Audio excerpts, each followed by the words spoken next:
La bousculade pour les vaccins contre la Covid-19 commence, même si les pays entrent globalement dans une nouvelle phase de la réponse à la pandémie, à savoir celle de la vaccination. La course pour inoculer des millions de citoyens avec des vaccins susceptibles de sauver des vies se déroule à l'échelle mondiale. Mais dans celle-là, l'Afrique est à la traîne.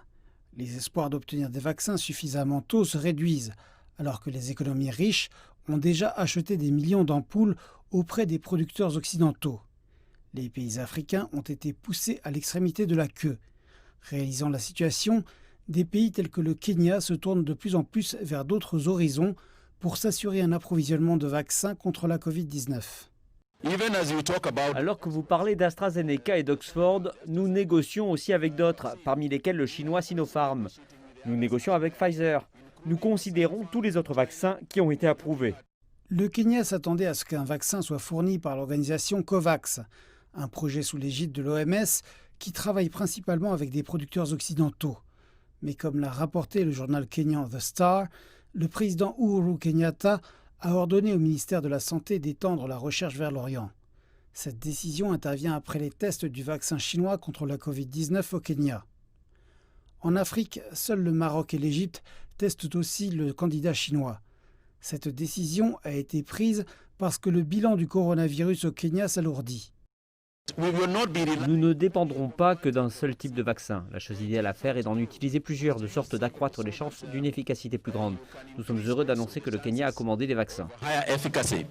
Le Kenya pense que la livraison à temps de vaccins abordables et efficaces ne protégera pas seulement des vies contre la maladie, mais améliorera plus significativement les impacts économiques cinglants de la Covid-19. Je suis conscient que les interventions sanitaires sont cruciales dans notre lutte contre la Covid-19. Le Kenya envisage de vacciner au moins 30% de sa population pour un coût de 110 millions de dollars et a désigné des groupes prioritaires. Nous commencerons par les travailleurs de la santé parce que ceux en première ligne comprennent les policiers, les travailleurs de la santé, les enseignants et les élèves, etc. Donc nous avons établi un système. La Chine semble être l'endroit ultime vers lequel se tournent l'Afrique et d'autres économies en développement en Asie et en Amérique latine. De nombreuses raisons font de Beijing un partenaire de choix en matière d'économie et de politique mondiale du vaccin contre la Covid-19. Le vaccin chinois se présente comme étant relativement abordable comparé aux alternatives occidentales. Ceci est important pour l'Afrique qui se trouve à une époque de pression financière sans précédent.